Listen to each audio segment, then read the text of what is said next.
On va vous présenter Cafarm.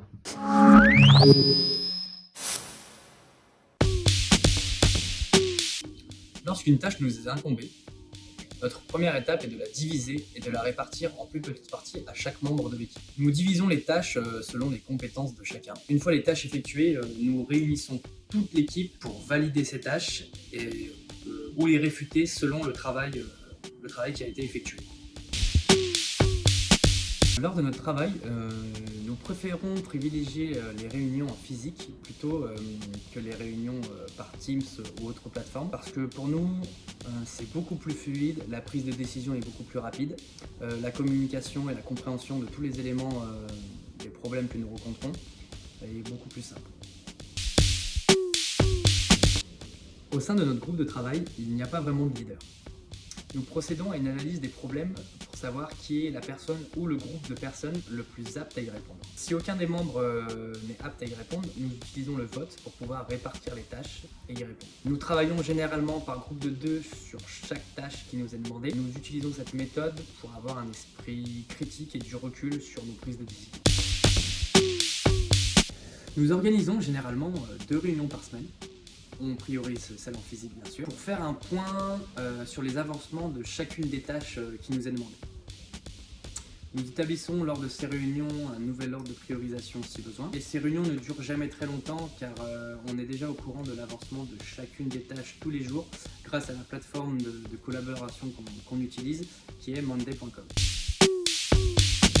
Nous utilisons monday.com pour organiser notre travail au sein de Cafarm. Nous avons défini sur Monday des tâches bien précises pour chacun des membres de l'équipe et chaque jour sur cette plateforme, il peut donner l'avancement de chacune de ces tâches.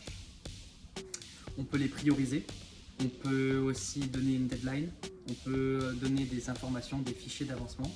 Cette plateforme nous permet vraiment de gagner en productivité et d'éviter des réunions inutiles pour connaître l'avancement de chaque tâche. Grâce à cette plateforme aussi, on peut coupler Slack ou encore Google Drive. Slack qui est un réseau de communication où on peut échanger entre nous et Google Drive où on peut partager tous nos fichiers. Donc c'est un tout en un qui nous permet de vraiment être beaucoup plus productif. Il était important pour nous, Cafarm, de faire un projet dans une démarche écologique qui transforme le gaspillage alimentaire, responsable d'un rejet de gaz à effet de serre de 17 millions de tonnes par an, en un produit utile. En France, 10 millions de déchets alimentaires consommables sont jetés, soit 150 kg par habitant, dont 10 kg sont des produits encore emballés. Cela n'a pas seulement un impact environnemental, mais aussi financier, car selon l'ADEME, cela représente un coût de 16 milliards d'euros, soit l'équivalent de 240 € par habitant. Pour vous donner encore quelques chiffres alarmants, un tiers du gaspillage alimentaire provient dès l'étape de la production agricole, puis 21% vient de la transformation. Nous souhaitons exploiter au maximum le marché du recyclage de produits agroalimentaires dans toute l'Europe et que Cafarm devienne une référence dans son domaine.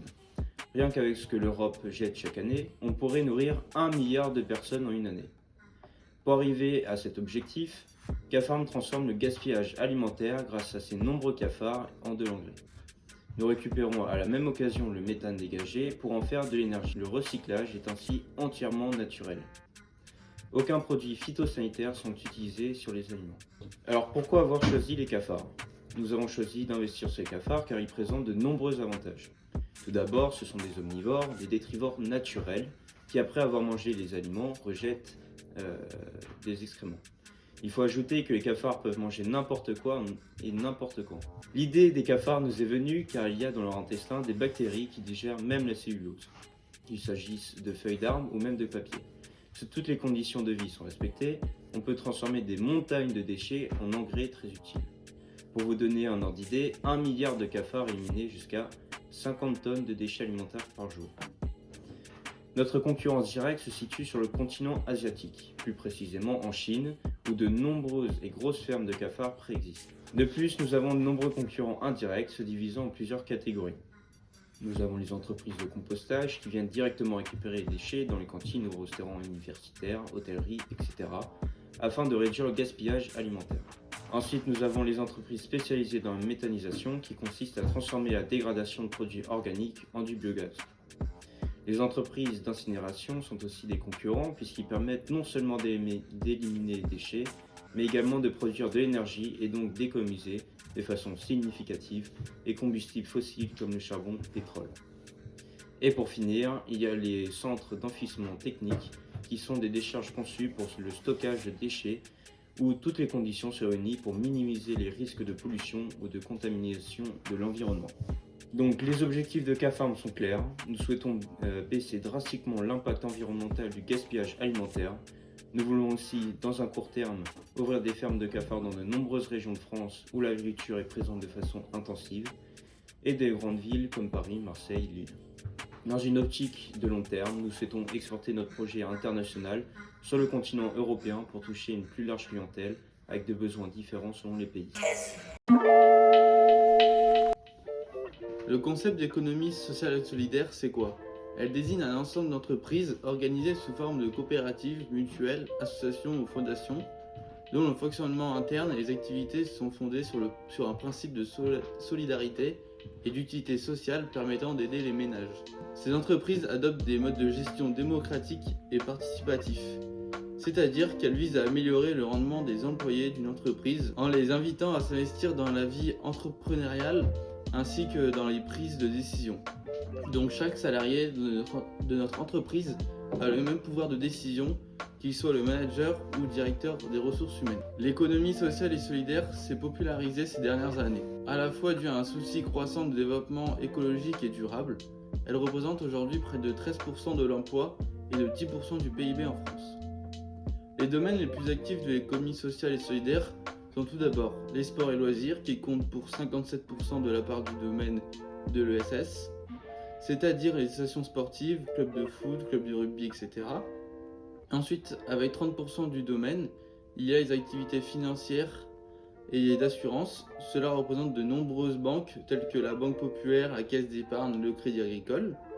Puis il y a l'art et le spectacle avec 26% de l'activité de l'économie sociale et solidaire, comme par exemple Opal, une association qui intervient auprès des porteurs de projets artistiques et culturels. Enfin, le quatrième principal domaine de l'économie sociale et solidaire est la santé avec 11% de l'activité qui sont principalement des mutuelles. Les plus connus sont la MAIF, la MAF et Massif. Avec la loi du 31 juillet 2014, l'encadrement public de l'économie sociale et solidaire s'axe autour du ministère de l'écologie. Ainsi, plusieurs instances régulatrices se coordonnent, comme un haut commissaire de l'économie sociale et solidaire et à l'innovation sociale, le Conseil supérieur de l'économie sociale et solidaire, la Chambre française de l'économie sociale et solidaire et le Conseil national des chambres régionales de l'économie sociale et solidaire. Ces structures gouvernementales ne sont pas les seuls acteurs, notamment des bénévoles qui représentent plus de 500 000 associations, l'UDES, l'Union des employeurs de l'économie sociale et solidaire, qui regroupe 80% des employés de l'ESS, ainsi que la COP-FR, l'organisation représentative des coopérations en France. Notre première idée était une plateforme de revente des invendus des entreprises, comme nous l'avons précisé durant le défi Créa. Cette idée nous paraissait bien, d'ailleurs nous voulions que notre deuxième idée soit un peu dans le même esprit, mais au final, nous nous sommes dit qu'il fallait quelque chose d'encore mieux. Cela nous a pris beaucoup de temps, mais après plusieurs séances de défi Créa et plusieurs recherches sur le net, nous avons fini par trouver notre deuxième idée dans un documentaire. Dans ce documentaire regardé par mes collègues Jules et Margot, il était fait la description de déchets à partir de cafards. Donc, comme vous l'avez compris, c'est de là qu'est née notre idée K-Farm. K-Farm est un élevage de cafards créé spécialement pour la destruction de déchets. Cela permet d'apporter notre aide aux entreprises qui en produisent énormément, mais aussi aux ménages parce que mine de rien, on en produit également beaucoup chez soi. Les entreprises d'agroalimentaire jettent et gaspillent sans cesse des milliers de tonnes de déchets. Nous proposons dans un premier temps un service qui permettra à ces derniers d'écouler leurs déchets alimentaires dans nos fermes à cafards qui s'occuperont de l'assimilation, de la destruction et du recyclage des déchets par la production de biogaz, d'électricité, de chaleur, d'engrais naturels ou encore de compost grâce à la méthanisation. Cela permet aux grandes firmes de détruire mais aussi de trier leurs déchets à moindre coût tout en améliorant leur image de marque. Ensuite, une fois les déchets détruits, de l'énergie, de l'engrais naturel et du compost sera produit grâce à la méthanisation des excréments de cafards. Très efficace et à moindre coût, elle sera directement vendue sur notre site web aux particuliers comme aux entreprises. Détaillons maintenant le fonctionnement de nos fermes. Tout d'abord, les déchets alimentaires seront acheminés par des véhicules 100% électriques jusqu'à nos fermes de cafards la plus proche et sera trié directement sur place. Une fois triés, les déchets seront disposés au fur et à mesure dans notre cuve remplie de cafards et détruites par ces derniers. Les excréments de cafards seront ensuite récoltés et placés dans un méthaniseur. Le processus de méthanisation pourra alors débuter. La méthanisation consiste à utiliser les déjections animales mêlées à des cultures intermédiaires comme l'avoine, l'orge, etc., des résidus céréaliers et à les mélanger dans un digesteur aussi appelé méthaniseur. Cette grosse marmite chauffe la mixture à 38 degrés pendant au moins 40 jours, voire selon les installations, jusqu'à 200 jours. Du méthane se dégage de cette marmite, il est ensuite converti en électricité et revendu directement aux entreprises clientes ou laissé sous forme de biogaz pour être vendu sous cette forme sur notre site internet. La chaleur dégagée par le dispositif sert quant à elle à chauffer l'exploitation. Ce qui sort du digesteur est appelé digesta, un concentré d'azote, de phosphore et de micro-organismes. Il sera récolté et mis en sac directement sur place, sera stocké dans nos entrepôts, puis vendu en guise d'engrais et de compost naturel de la même manière que le biogaz, en ligne. Nous n'avons aucun concurrent direct en France, car Farm révolutionne le marché des usines de traitement des déchets alimentaires. Mais nos concurrents indirects sont nombreux, tels que Prodeval, Naskeo ou encore Waka Energy. Nous apportons plusieurs avantages que notre concurrent indirect n'ont pas et ne propose pas. Tout d'abord, l'utilisation des cafards permet une assimilation et un recyclage des déchets fiables, éco-responsables et surtout garantis à 100% sans traitement chimique. Mais nos cafards font aussi parler d'eux. Aujourd'hui, améliorer l'image de son entreprise devient primordial. Cela permet que l'attitude des clients potentiels par rapport à la marque soit favorable. Pour y parvenir, certaines démarches écologiques sont nécessaires. En plus du tri, de la destruction et du recyclage des déchets, notre concept est innovant et original. Il permet donc aux grandes firmes d'être médiatisées et de faire parler d'elles en bien lors de leur souscription à K-Farm. Le fait de disposer d'une flotte uniquement électrique. Ensuite, le tri, le recyclage, la méthanisation et la mise en sac de l'engrais naturel et du compost s'effectuent dans un seul complexe autour de notre ferme à cafards. Nos tarifs pour le recyclage des déchets organiques défient toute concurrence, car les offres proposées par nos concurrents pour les entreprises varient entre 55 € et 30 € par tonne de déchets recyclés. Nous proposons une formule à seulement 25 € la tonne, ce qui veut dire moins de la moitié de certaines offres de nos concurrents indirects. Cela permet donc à nos clients d'économiser de l'argent lors de l'élimination de leurs déchets tout en respectant la nature et en gardant une bonne image. K-Farm, comme son nom l'indique, se composeront d'une ferme, mais pas une ferme traditionnelle, car c'est une ferme à cafards. Elle sera donc composée à l'entrée d'un centre de tri, avec des tapis roulants et des bras mécaniques qui pourront trier les différents types de déchets que nous aurons recueillis. Ensuite, le résultat de ce tri se divisera en deux compartiments, le plastique et le carton, et les déchets alimentaires. Les déchets alimentaires seront ensuite acheminés vers une broyeuse. Celle-ci créera une sorte de mixture que nous pourrons ainsi directement donner à manger aux cafards. Les repas seront donnés par des machines. Les cafards seront entreposés dans des enclos avec la clim afin de les mettre au plus proche possible de leur habitat naturel. Ils seront dans des enclos chauds, humides et soumis. Dans ces enclos, nous retrouverons des plaques de bois avec des compartiments en dessous afin de conserver leurs excréments qui serviront à la suite du processus. De plus, en fin de chaîne, nous retrouverons un centre de méthanisation dans lequel nous produirons gaz de ville, électricité et engrais. Donc je pense qu'il faut tout d'abord définir ce qu'est l'innovation. On peut considérer que cela revient à imaginer un produit qui offre une solution créative et inédite à un problème existant. Mais innover, c'est aussi injecter du neuf dans l'existant afin de le perfectionner et de l'optimiser, dans le but de gommer ses défauts ou simplement de l'adapter à la conjoncture actuelle. Maintenant, en quoi K-Farm est un projet innovant ?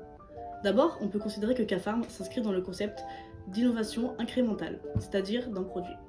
Avec K-Farm, le produit de base est les centres de recyclage des déchets. Qu'est-ce que K-Farm propose de plus et de nouveau ? K-Farm s'inscrit dans une lignée d'un cercle vertueux zéro déchet. C'est le processus de destruction créatrice de Schumpeter. On arrive à l'entrée de la ferme avec des produits en fin de vie destinés à être jetés. Ce que nous proposons, c'est de créer avec des déchets une nouvelle forme de valeur ajoutée, c'est-à-dire la nourriture pour les cafards. Suite à cela, les cafards vont produire des excréments que nous recyclerons afin de les mettre à la méthanisation et nous revendrons l'engrais aux agriculteurs et les gaz produits par la méthanisation aux villes. Ensuite, K-Farm permet également aux entreprises de se rattacher à une image de marque à travers un label éco-responsable. Vous pouvez en conclure que le projet K-Farm est ambitieux, audacieux et innovant, qui s'inscrit dans une démarche écologique et sociale et qui l'aidera au développement des générations futures.